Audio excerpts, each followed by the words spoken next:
निर्गमन की पुस्तक इसका 14 अध्याय 1 से लेकर 31 तक। यहोवा ने मूसा से कहा, इस्राएलियों को आज्ञा दे कि वे लौटकर मिग्दोल और समुद्र के बीच पीहाहीरोत के सम्मुख बालसपोन के सामने अपने डेरे खड़े करें।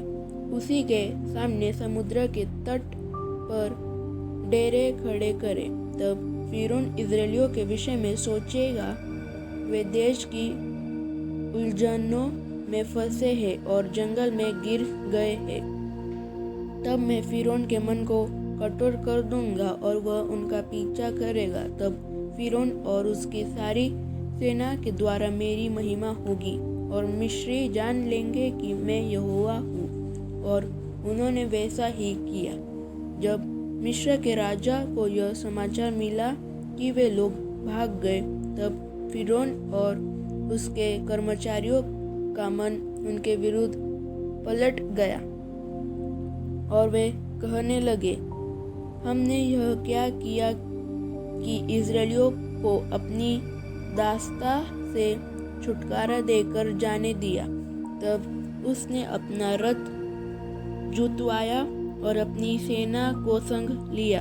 उसने 600 अच्छे से अच्छे रथ वरन मिस्र के सब रथ लिए और उन सबों पर सरदार बैठाए। और यहोवा ने मिस्र के राजा फिरौन के मन को कठोर कर दिया, इसलिए उसने इस्राएलियों का पीछा किया। परंतु इस्राएली बेग टके निकले चले जाते थे। पर फिरौन के सब घोड़ों और रथों और सवारों समेत मिस्री सेना उनका पीछा करके उनके पास, जो पीहाहीरोत के पास बालसपोन के सामने समुद्र के तट पर डेरे डाले पड़े थे, जा पहुंची। जब फिरौन निकट आया, तब इस्राएलियों ने आंखें उठाकर क्या देखा कि मिस्री हमारा पीछा किए चले आ रहे हैं। और इस्राएली अत्यंत डर गए और चिल्लाकर यहोवा की दोहाई दी। और वे मूसा से कहने लगे, क्या मिस्र में कब्रें न थी जो तू हमको वहां से मरने के लिए जंगल में ले आया है? तूने हमसे यह क्या किया कि हमको मिस्र से निकाल लाया? क्या हम तुझ से मिस्र में यही बात न कहते रहे कि हमें रहने दे कि हम मिस्रियों की सेवा करें? हमारे लिए जंगल में मरने की अपेक्षा मिस्रियों की सेवा करना अच्छा था। मूसा ने लोगों से कहा, डरो मत, खड़े खड़े वह उद्धार का काम देखो जो यहोवा आज तुम्हारे लिए करेगा, क्योंकि जिन मिस्रियों को तुम आज देखते हो उनको फिर कभी न देखोगे। यहोवा आप ही तुम्हारे लिए लड़ेगा, इसलिए तुम चुपचाप रहो। तब यहोवा ने मूसा से कहा, तू क्यों मेरी दोहाई दे रहा है? इस्राएलियों को आज्ञा दे कि यहाँ से कूच करें। और तू अपनी लाठी उठाकर अपना हाथ समुद्र के ऊपर बढ़ा और वह 2 भाग हो जाएगा। तब इस्राएली समुद्र के बीच होकर स्थल ही स्थल पर चले जाएंगे। और सुन, मैं आप मिस्रियों के मन को कठोर करता हूँ और वे वहाँ भी उनका पीछा करेंगे। तब फिरौन और उसकी सारी सेना और रथों और सवारों के विनाश द्वारा मेरी महिमा होगी। और जब फिरौन और उसके रथों और सवारों पर विजय द्वारा मेरी महिमा होगी, तब मिस्री जान लेंगे कि मैं यहोवा हूँ। तब परमेश्वर का दूत जो इस्राएली सेना के आगे आगे चला करता था, जाकर उनके पीछे हो गया। और बादल का खंभा उनके आगे से हटकर उनके पीछे जा ठहरा। इस प्रकार वह मिस्रियों की सेना और इस्राएलियों की सेना के बीच में आ गया। और बादल और अंधकार तो था, तो भी रात को उन्हें प्रकाश मिलता रहा और वे रात भर एक दूसरे के पास न आए।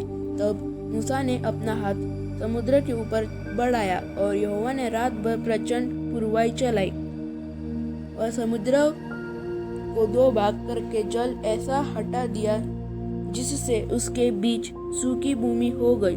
तब इजरायली समुद्र के बीच स्थल ही स्थल पर होकर चले और जल उनकी दाहिनी और बाई ओर दीवार का काम देता था। तब मिस्री अर्थात फिरौन के सब घोड़े, रथ और सवार उनका पीछा किए हुए समुद्र के बीच में चले गए। और रात के अंतिम पहर में यहोवा ने बादल और आग के खंभे में से मिस्रियों की सेना पर दृष्टि करके उन्हें घबरा दिया और उसने उनके रथों के पहियों को निकाल डाला, जिससे उनका चलाना कठिन हो गया। तब मिस्री आपस में कहने लगे, आओ हम इजरायलियों के सामने से भागे, क्योंकि यहोवा उनकी ओर से मिस्रियों के विरुद्ध युद्ध कर रहा है। फिर यहोवा ने मूसा से कहा, अपना हाथ समुद्र के ऊपर बढ़ा कि जल मिस्रियों और उनके रथों और सवारों पर फिर बहने लगे। तब मूसा ने अपना हाथ समुद्र के ऊपर बढ़ाया और भोर होते होते क्या हुआ कि समुद्र फिर ज्यों का त्यों हो गया और मिस्री उल्टे भागने लगे। परंतु यहोवा ने उनको समुद्र के बीच ही में झटक दिया और जल के पलटने से जितने रथ और सवार इस्राएलियों के पीछे समुद्र में आए थे, वे सब वरन फिरौन की सारी सेना उसमें डूब गई और उसमें से एक भी न बचा। परंतु इस्राएली समुद्र के बीच स्थल ही स्थल पर होकर चले गए और जल उनकी दाहिनी और बाई दोनों ओर दीवार का काम देता था। इस प्रकार यहोवा ने उस दिन इस्राएलियों को मिस्रियों के वश से छुड़ाया और इस्राएलियों ने मिस्रियों को समुद्र के तट पर मरे पड़े हुए देखा। और यहोवा ने मिस्रियों पर जो अपना पराक्रम दिखलाया था, उसको देखकर इस्राएलियों ने यहोवा का भय माना और यहोवा पर और उसके दास मूसा पर भी विश्वास किया। आमीन।